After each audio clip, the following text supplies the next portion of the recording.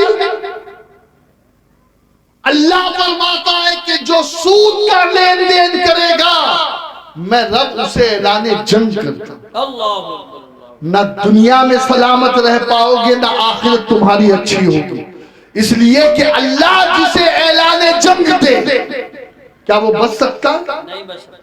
اول تو اللہ کی شان ہی یہ نہیں ہے کہ وہ اپنے بندوں کو جنگ کے لیے بلائے، اس لیے کہ کہاں ہم جیسے کمزور اور کہاں وہ قوت والا عظمت والا رب، لیکن اس نے آپ کو اور مجھ کو سمجھانے کے لیے یہ بتایا کبھی میرے ولیوں سے دشمنی مت پال لینا، کبھی سود کی طرف اپنے ہاتھ کو مت بڑھانا، یہ ہاتھ جو سود کی طرف بڑھ رہا ہے بلکہ یہاں تک کہا گیا کہ 36 مرتبہ اپنی ماں سے زنا کرنے سے بھی برا ہے کہ کوئی آدمی سود کا ایک لقمہ کھائے۔ بے شک بے شک۔ استغفر اللہ۔ استغفر اللہ۔ آج ہم کہاں جا رہے ہیں، کیا کر رہے ہیں؟ بند کرو۔ اللہ نے سود کو حرام کیا، تجارت کو حلال کیا، اور جسے اللہ نے حرام کیا اس میں کبھی برکت ہو ہی نہیں سکتی، اور جسے اللہ نے حلال کیا اس کی برکت کو کوئی روک ہی نہیں سکتا۔ بے شک بے شک۔ سبحان اللہ سبحان۔ تجارت کرو، تجارت، حلال کمائی کماؤ، بھیک مانگنا بند کرو، اور اللہ کے محبوب فرماتے القاسب حبیب اللہ، کہ جو محنت مزدوری کرتا ہے اپنے ہاتھوں سے حلال کمائی کے لیے تگو کرتا ہے، وہ شخص ایسا ہے کہ اللہ اسے اپنا دوست بنا لیتا ہے۔ بے شک۔ سبحان اللہ سبحان اللہ۔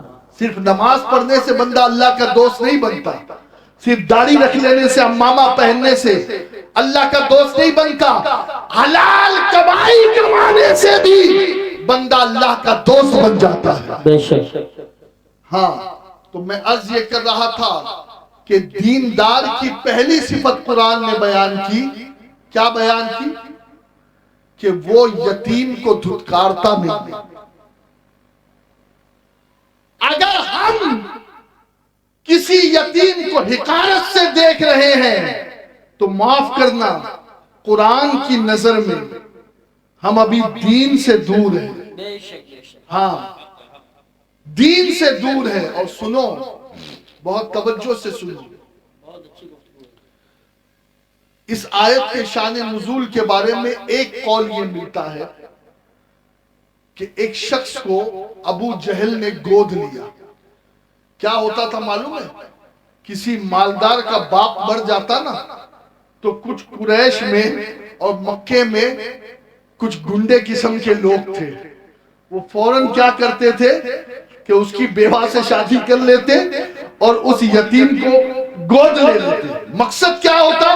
یتیم مقصد نہیں ہے، اس کے باپ کی پراپرٹی مقصد ہے، تاکہ اس کی دولت پہ قبضہ کیا جائے۔ خیر، ابو جہل نے ایک بچے کو گود لیا، یتیم کو، اور اب وہ یتیم جب اس کے گھر میں پرورش پانے لگا تو نہ اسے کھانا دیتا، ایک مرتبہ اس نے کپڑا مانگا تو ابو جہل نے اسے دھتکار کے بھگا دیا۔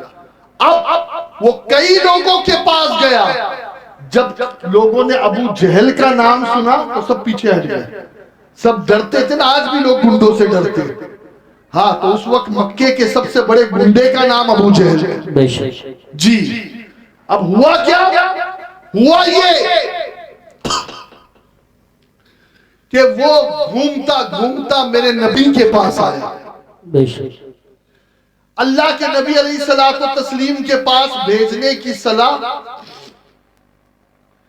ابو جہل ہی کے دوستوں نے دی، بے شک۔ اور کہا ابو جہل اب جب محمد اس کے ساتھ تیرے پاس آئے نا تو خوب معاذ اللہ محمد کو ذلیل کرنا۔ استغفر اللہ، استغفر اللہ۔ یہ منصوبہ تھا۔ معاذ اللہ۔ اب وہ یتیم رسول اللہ کے پاس آیا، آقا نے فرمایا کیا بات ہے؟ کہا آپ کون ہیں؟ کہا میں محمد ہوں۔ کہا ایسے ایسے فلاں مکے کے ایک شخص نے میرے باپ کے مرنے کے بعد میرے باپ کی دولت پر قبضہ کر لیا اور مجھے کفالت میں لے لیا، لیکن میرا حق مجھے نہیں دیتا۔ آقا نے کہا چل میرے ساتھ۔ سبحان اللہ سبحان اللہ۔ حضور نے یہ نہیں پوچھا کہ تو نے کلمہ پڑھا ہے یا نہیں پڑھا ہے، تیرا باپ کلمہ پڑھتا تھا یا نہیں پڑھتا تھا۔ ہاں میرے نبی نے بتا دیا کہ اگر بات انصاف کی ہے تو محمد ہر انسان کے ساتھ چلنے کو تیار سبحان ہے۔ اللہ سبحان اللہ ماشاء اللہ۔ ہمارا نبی کتنا عظیم ہے یار، کتنا عظیم ہے۔ اب اللہ کے نبی صلی اللہ علیہ وسلم اس بچے کے ساتھ ابو جہل کے گھر پہنچے۔ ابو جہل نے پوچھا کون؟ کہا میں محمد۔ کہا کیسے آنا ہوا؟ کہا تم نے یہ یتیم کا مال جو ہڑپ لیا ہے اس کا مال اسے دو۔ ابو جہل بھیگی بلی بن گیا، فوراً گیا اور وہ مال لے کر کے رسول اللہ صلی اللہ علیہ وسلم کی بارگاہ میں پیش کیا۔ حضور نے وہ مال لیا اور اس یتیم کو دیا اور آقا پلٹ گئے۔ اب جب ابو جہل اپنے دوستوں کے پاس گیا تو ان کے دوستوں نے ابو جہل کو تانا دیا، کیا تو نے بھی محمد کا کلمہ پڑھ لیا؟ کیا تو نے بھی معاذ اللہ ان کے دین کو قبول کر لیا؟ بڑی بڑی ڈھینگیں مارتا تھا۔ ارے جب ہمارا پلان یہ تھا کہ ہم محمد کو ذلیل کریں گے تو تو نے وہ مال لوٹایا کیوں؟ تو نے محمد کی بات مانی کیوں؟ وہ ابو جہل کیا کہتا ہے سنو، وہ کہتا ہے ارے جب محمد میرے پاس آئے صلی اللہ علیہ وسلم، آپ بھی پڑھ لیا کریں، ہاں حضور کا جب بھی نام آئے تو کیا کریں؟ کیا کہیں؟ صلی اللہ علیہ وسلم۔ حضور فرماتے جو میرا نام آئے اور مجھ پر درود پڑھنا بھول گیا تو وہ جنت کا راستہ بھول گیا۔ اللہ اکبر۔ تو حضور کا جب بھی نام آئے تو ذرا بلند آواز سے کہہ دے صلی اللہ علیہ وآلہ وسلم۔ اب ہوا یہ کہ ابو جہل کہتا ہے کہ جب وہ آیا اور اس نے کہا کہ یتیم کا مال واپس کر، تو میں نے دیکھا کہ اس کے ساتھ اس کے پیچھے ایک شیر تھا اور اس نے اپنا منہ کھولے رکھا تھا۔ اگر میں منع کر دیتا تو وہ شیر میرا کچمبڑ کر دیتا، لہٰذا میں ڈر کر کے میں نے وہ مال واپس کر دیا، اور اگر میں مال واپس نہ کرتا تو وہ شیر چیر پھاڑ دیتا۔ اللہ اکبر۔ آقا علیہ السلام کی اللہ نے مدد کی ہے رعب کے ذریعے سے۔ جی حضور کی شان میں یہ ہے، حضور فرماتے مجھے اللہ نے نبیوں پر 6 باتوں میں فضیلت دی ہے۔ فرماتے سب سے پہلے تو یہ کہ اللہ نے مجھے جوامع الکلم عطا کیا۔ ہاں جوامع الکلم سے مراد قرآن بھی ہے، اور ایک تفسیر یہ ہے کہ حضور علیہ السلام کم بولتے تھے لیکن حضور کے چند جملے کروڑوں تقریروں پہ بھاری ہوتے تھے، بے شک دوسروں کی کروڑوں باتوں پہ بھاری ہوتے تھے۔ تو جوامع الکلم عطا کیا۔ آقا فرماتے اور اللہ نے ایک شرط مجھے یہ دیا ہے کہ میری امت کے لیے مال غنیمت کو حلال کر دیا ہے۔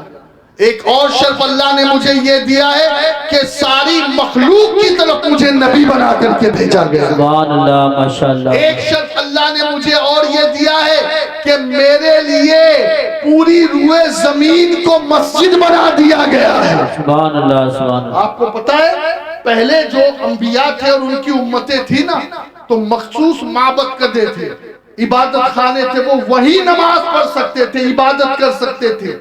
ہاں وہ اور جگہوں پر عبادت کرنے کی انہیں اجازت نہیں تھی، لیکن قربان جائیں نبی پر اور نبی کے صدقے اس امت پر کہ اللہ نے اس امت کے لیے زمین کا چپا چپا سجدہ گاہ بنا دیا ہے۔ سبحان اللہ۔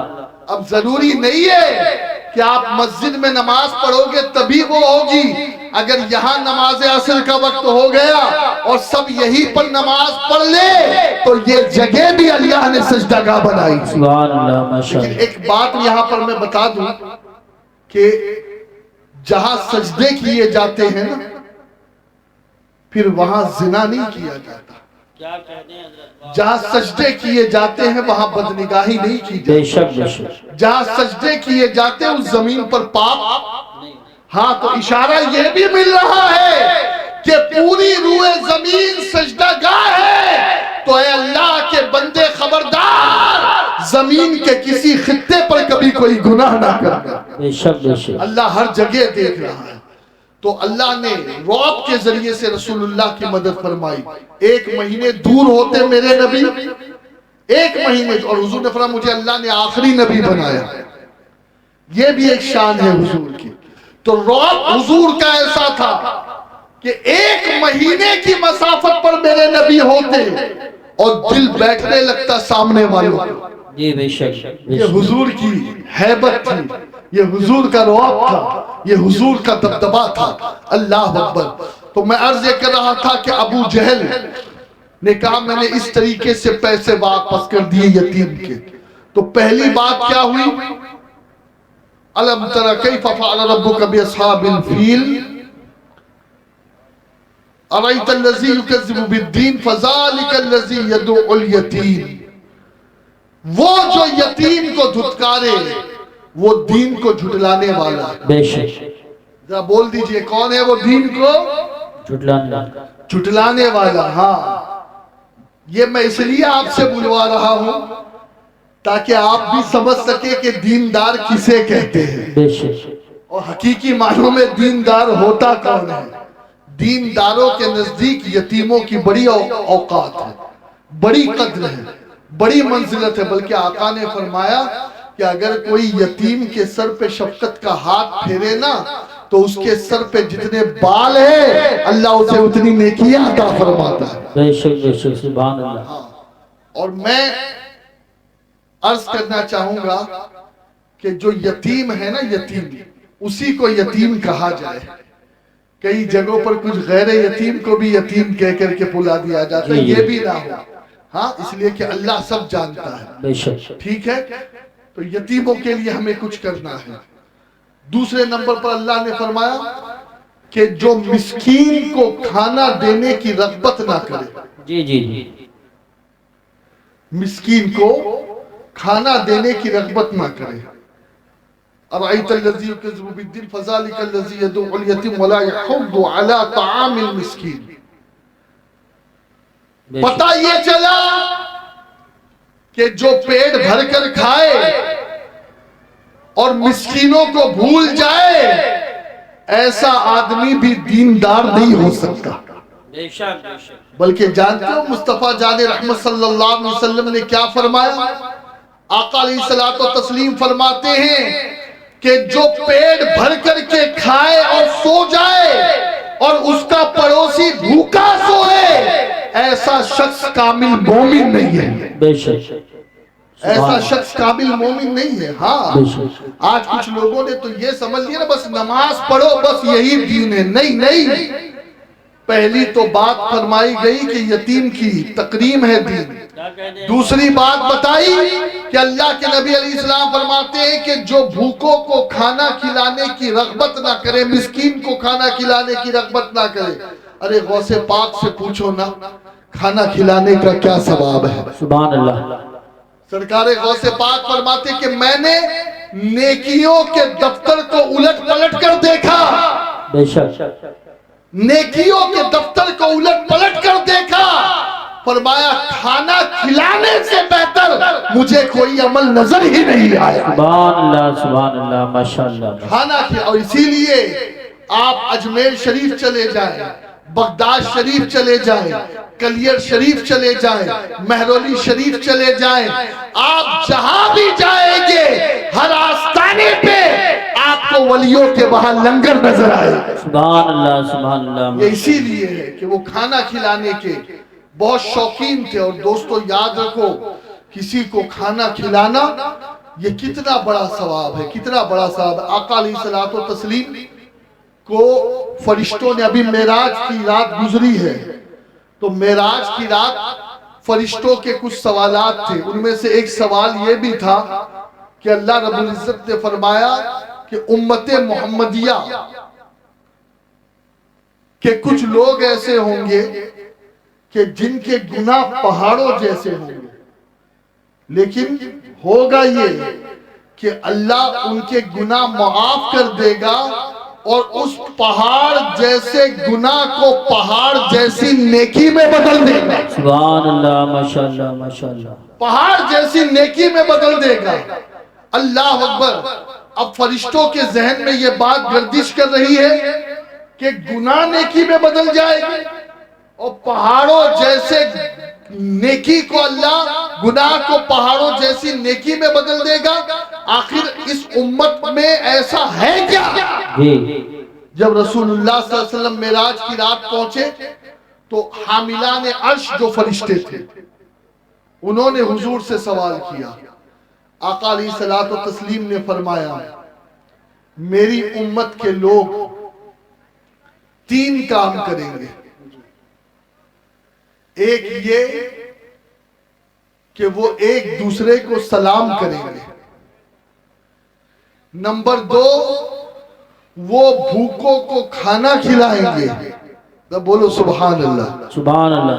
اور نمبر 3 جب لوگ سو رہے ہیں اس وقت اٹھ کر کے نمازیں پڑھیں گے تو جس کے اندر یہ 3 عمل آ جائے جو ان 3 اعمال کا پابند ہو جائے تو اللہ اس کی توبہ بھی قبول کرے گا اور اس کے پہاڑوں جیسے گناہ کو پہاڑوں جیسی نیکیوں میں بدل دے گا. سبحان اللہ. نعرہ تکبیر، نعرہ رسالت، نعرہ غوثیت، مسلکی اعلیٰ حضرت. بس اب جلدی جلدی اپنی بات ختم کرنے. بیٹھے رہو، ابھی جب آئیں گے تو ہم کھڑے ہوں گے، آپ بیٹھے رہیں گے. میں نے پہلے ہی عرض کیا تھا کہ تیسری بات اللہ کے قرآن میں یہ بیان کی اَرَأَيْتَ الَّذِي يُكَذِّبُ بِالدِّينِ فَذَلِكَ الَّذِي يَدُعُّ الْيَتِيمَ وَلَا يَحُضُّ عَلَى طَعَامِ الْمِسْكِينِ فَوَيْلٌ لِّلْمُصَلِّينَ الَّذِينَ هُمْ فِي صَلَاتِهِمْ سَاهُونَ. اللہ نے فرمایا کہ خرابی ہے نمازیوں کے لیے جو نمازوں کو بھول بیٹھے. بات بے نمازیوں کی نہیں ہو رہی ہے، بات کس کی ہو رہی ہے؟ نمازیوں کی. یعنی کون سے نمازی؟ یہاں پر توجہ دے. وہ جو جمعہ نماز پڑھتے ہیں، وہ جو فجر پڑھ لیا تو ظہر چھوڑ دی، عصر پڑھ لیا تو مغرب چھوڑ دی، مغرب پڑھ لیا تو عشاء چھوڑ دی. یاد رکھو ایسے نمازیوں کے لیے اللہ نے فرمایا کہ ویل ہے، ویل. اور ویل کیا ہے؟ یہ جہنم کی ایک ایسا کنواں ہے کہ جس میں اگر ایک پتھر کو ڈال دیا جائے تو 70,000 سال کے بعد وہ پتھر اس کی تہہ میں پہنچے. ایک چٹان ڈال دی اور اس میں کسے داخل کیا جائے گا؟ جو نماز میں سستی کرتے ہیں، جو نماز میں کاہلی کرتے ہیں. بلکہ دوستو بات اگر نماز کی آئی ہے تو ایک بات ذرا اچھی طریقے سے سن لیں. ایک مرتبہ حضرت موسیٰ علیہ السلام کی بارگاہ میں ایک عورت آئی. بہت توجہ سے سننا. اس عورت نے بہت رو کر کے اپنا معروضہ پیش کیا. حضور آپ اللہ کے نبی ہیں، آپ کلیم اللہ ہیں، آپ دعا کریں میرے حق میں کہ اللہ مجھ پاپن کے گناہ کو معاف کرے، میں بہت بڑی پاپی ہوں. اس عورت نے جب یہ بات کہی اور اس کا رونا، اس کی گریہ دیکھی حضرت موسیٰ نے تو حضرت موسیٰ نے اس عورت سے کہا اے عورت آخر تو نے ایسا کیا کر دیا کہ تو اتنی زیادہ شرمندہ ہے، اتنے آنسو بہا رہی ہے، اتنا رو رہی ہے؟ وہ عورت کہتی اے موسیٰ بات یہ ہے کہ معاذ اللہ میں نے اپنا منہ کالا کیا، معاذ اللہ، اور پھر اس زنا کی وجہ سے جو حمل ٹھہرا، اولاد پیدا ہوئی، تو اس اولاد کو پیدا ہونے کے بعد میں نے قتل کر دیا، مار دیا. معاذ اللہ. میں نے یہ 2 بڑے گناہ کیے. پہلا گناہ کیا ہے؟ زنا. اور دوسرا گناہ اپنے بچے کا، اس ناجائز بچے کا قتل. اللہ اکبر. جیسے ہی حضرت موسیٰ علیہ السلام نے یہ بات سنی آپ جلال میں آ گئے. فرمایا اے عورت نکل جا میری محفل سے، نکل جا میری بارگاہ سے، دور ہو جا مجھ سے. کہیں ایسا نہ ہو کہ تیرے گناہ کی نحوست کی وجہ سے اللہ کا عذاب نازل ہو اور کہیں میں بھی اس میں جو ہے وہ گرفتار نہ ہو جاؤں. یہاں پر میں میری بہنوں سے ایک بات کہوں گا، بھائیوں سے ایک بات کہوں گا کہ زنا اتنا بڑا پاپ ہے کہ موسیٰ جیسے نبی زانی سے قریب بیٹھنے کو تیار نہیں ہے، اور کیا کہہ رہے ہیں کہ زانی پر جو اللہ کا عذاب اترتا ہے وہ اتنا خطرناک ہے، اتنا خطرناک ہے کہ میں اسی عذاب کی وجہ سے تجھے دور ہونے کے لیے کہہ رہا ہوں۔ خدا کے لیے اپنے آپ کو گناہوں سے بچاؤ، اپنے آپ کو برے اعمال سے بچاؤ، کوئی دیکھے یا نہ دیکھے اللہ دیکھ رہا ہے۔ جب وہ عورت چلی گئی تو جناب جبریل علیہ السلام تشریف لائے اور حضرت موسیٰ علیہ السلام سے جبریل علیہ السلام نے فرمایا کہ اے موسیٰ، وہ جو عورت آپ کے پاس آئی تھی آپ نے اسے واپس کیوں بھیج دیا؟ واپس کیوں بھیج دیا؟ تو جناب موسیٰ علیہ السلام نے فرمایا کہ بات اتنی ہے کہ اس عورت کے گناہ بہت بڑے تھے۔ کہا اس کے کیا گناہ تھے؟ کہا ایک تو یہ کہ وہ عورت زانیہ تھی، اللہ، نمبر 2 اس نے اپنے بچے کو قتل کیا، قاتلہ تھی، اسی لیے میں نے اسے دور کر دیا۔ اب توجہ سے سننا اغوان پور والوں، بہت توجہ سے سننا۔ حضرت جبریل عرض کرتے ہیں کہ اے موسیٰ، کیا میں تمہیں اس آدمی کے بارے میں، اس عورت کے بارے میں خبر نہ دوں کہ جس کا گناہ اللہ کے نزدیک اس عورت کے گناہ سے بھی زیادہ ہے؟ اللہ، جناب موسیٰ نے فرمایا اے جبریل، بھلا اس عورت کے گناہ سے بڑا کس کا گناہ ہو سکتا ہے؟ اس عورت کے پاپ سے بڑا کس کا پاپ ہو سکتا ہے جو بچے کے قتل کرنے والی ہے، جو معاذ اللہ زانیہ ہے؟ اللہ اکبر۔ اب توجہ سے سنو، جبریل امین فرماتے ہیں کہ اے اللہ کے کلیم، بات یہ ہے کہ اس عورت سے بڑا گناہ اس کا ہے جو ایک وقت کی نماز جان بوجھ کر کے قضا کر دے۔ اللہ، اللہ کے نزدیک زنا کرنے سے بڑا گناہ ایک وقت کی نماز چھوڑنا، قتل کرنے سے بڑا گناہ ایک وقت کی نماز چھوڑنا ہے۔ اور آج مسلمان بالکل بے دھڑک اعلانیہ طور پر نمازوں کو قضا کر رہا۔ اب ماہ رمضان آئے گا تب کچھ لوگوں کے چہرے پر داڑیاں بھی آئے گی، سر پر ٹوپیاں بھی آئے گی اور مسجدیں بھی بھرے گی، لیکن جب تک کہ رمضان کا چاند نظر نہیں آئے گا تو یہ مسلمان مسجد میں جانے کے لیے تیار نہیں۔ خدا کے لیے اپنی روش کو بدلو، اور اللہ کے نبی علیہ السلام پر جو قرآن اترا تو اس میں دین کے جھٹلانے والے کی جو تیسری علامت بیان کی گئی وہ یہی بتائی گئی کہ جو نمازوں میں غفلت کرے وہ دین کو جھٹلانے والا ہے۔ بے شک۔ نمبر 4 اللہ فرماتا ہے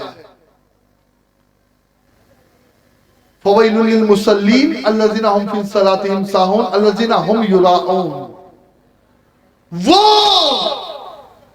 جو دکھاوا کرے۔ جی جی، توجہ ہے؟ ہاں، جو دکھاوا کرے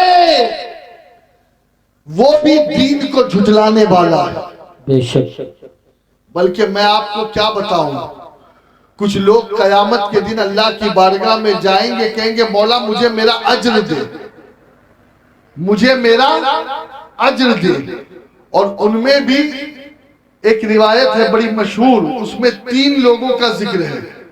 ایک بہت بڑا سخی ہوگا جس نے اللہ کی راہ میں خوب دولت خرچ کی ہوگی، مدرسے مسجدیں بنائی ہوگی۔ ایک شہید کہلانے والا ہوگا جس نے گردن کٹائی ہوگی، اور ایک قاری قرآن ہوگا یا عالم قرآن ہوگا۔ یہ تینوں جب اللہ کے حضور جائیں گے اللہ فرمائے گا انہیں جہنم میں ڈالو۔ تو اب سخی کہے گا مولا میں نے تو یہ مسجد بنائی، میں نے تو وہ مدرسہ بنائے، میں تو جب گاؤں میں کوئی جلسہ ہوتا، کانفرنس ہوتی، تو میں اتنا لاکھ چندہ دیتا تھا، مولا مجھے میرے اعمال کا کیا ثواب ملے گا؟ میں تو مدرسے میں اتنا کروڑ دیتا تھا، میں تو اتنا دیتا تھا۔ اللہ فرمائے گا او سخی، تیرا مقصد کیا تھا؟ تیری انٹینشن کیا تھی؟ تیری نیت کیا تھی؟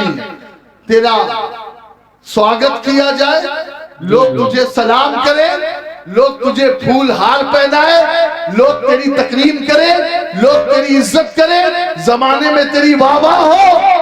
ہاں تو سن، تو نے جن کے لیے کیا تھا اس کا صلہ تجھے دنیا میں مل گیا۔ اگر تو میرے لیے کرتا تو میں تجھے قیامت کے دن آج اس کا بدلہ دیتا۔ بے شک بے شک۔ اس سخی کو جہنم میں ڈال دیا جائے گا۔ اس لیے میں کہتا ہوں بھلے 1 روپیہ دو، لیکن اللہ کی رضا کے لیے دو۔ ہاں، وہ کروڑوں کسی کام کے نہیں بے شک، جس میں دکھاوا ہو، اور وہ 1 روپیہ بڑا کام کا ہے، کروڑوں روپیوں پر بھاری ہے، جو اللہ کی محبت میں خرچ کیا جائے۔ بے شک بے شک، سبحان اللہ۔ بلکہ حضور فرماتے سب سے افضل صدقہ وہ ہے کہ دائیں ہاتھ سے دیا جائے تو بائیں ہاتھ کو خبر نہ ہو۔ جی جی جی، اب آپ سمجھے نا، یہ ہاتھ اتنا قریب ہے نا، کتنا قریب ہے، لو اتنا ہی قریب ہے نا۔ اور آج تو حال یہ ہے کہ پیسے بعد میں نکلتے ہیں، خبر پہلے محلے میں پھیل جاتی ہے۔ ہاں، بلکہ آج کل تو یہ دیکھا جا رہا ہے کہ اگر کوئی قربانی میں بکرا بھی لاتا ہے نا، تو اس بکرے کی بھی تصویر جناب اخبار میں چھپتی ہے کہ فلاں صاحب نے ایسا بکرا ذبح کیا کہ اس پہ نام اللہ لکھا تھا اور اس نے اتنے لاکھ میں اسے خریدا۔ لا حول ولا قوت الا باللہ۔ بس یاد رکھو، جو کام اللہ کے غیر کے لیے کرو گے اس کام کا کوئی بدلہ نہیں ملے گا، اس کام کا کوئی اجر نہیں ملے گا۔ وہی کام اللہ کے حضور شمار ہے جو کام اللہ کو راضی کرنے کے لیے ہو، دکھانے کے لیے نہ ہو۔ اور دوستو، 5ویں بات دین کے جھٹلانے والے کے بارے میں، اور یہ آخری بات ہے، اللہ کرے کہ پنجتن پاک کے صدقے ہم اسے سمجھنے والے بن جائیں۔ 5ویں بات، وَيَمْنَعُونَ الْمَاعُونَ، جو برتنے کی چیز، آپ پریشان نہ ہو حضرت، جو برتنے کی چیز، جو برتنے کی چیز پڑوسیوں کو نہ دے، مانگنے والوں کو نہ دے، برتنے کی چیز، برتنے کی چیز۔ اور سوچتو یہ برتنے کی چیز کیا ہے؟ تو حدیث پاک میں یہ کہ کوئی پانی مانگے تو دے دیا جائے، کوئی آگ مانگے تو دے دیا جائے، کوئی نمک مانگے تو دے دیا جائے، کوئی برتن مانگے تو دے دیا جائے۔ اگر پڑوسی کسی پڑوسی سے کچھ برتن کا سوال کرے، پانی کا سوال کرے، آگ کا سوال کرے، نمک کا سوال کرے، تو کبھی پڑوسی کو منع نہیں کرنا چاہیے۔ اور اگر کوئی پڑوسی کو برتنے کی چیز نہیں دیتا، اللہ کا قرآن کہتا ہے کہ وہ دین کو جھٹلانے والا ہے، وہ دین کو جھٹلانے والا ہے۔ بہت توجہ سے سننا، اللہ کے نبی علیہ السلام فرماتے ہیں کہ اگر کسی پڑوسی نے کسی سے نمک مانگا اور اس نے اسے پکانے کے لیے نمک دے دیا، تو اللہ کے نبی فرماتے ہیں اس نمک سے جتنا کھانا پکا اور جن جن لوگوں نے وہ کھانا کھایا، اللہ اسے صدقے کا ثواب عطا فرماتا۔ اگر کسی نے پانی دیا اور اس پانی کو کسی نے پیا، تو آقا علیہ السلام فرماتے ہیں کہ پانی کی بھی 2 صورت ہے۔ ایک صورت تو پانی کی یہ ہے کہ کسی ایسی جگہ کسی کو پانی دینا کہ جہاں پانی ملتا ہو، تو اللہ کے نبی فرماتے ہیں کہ آل اسماعیل میں سے غلام صدقہ کرنے کا ثواب ملے گا۔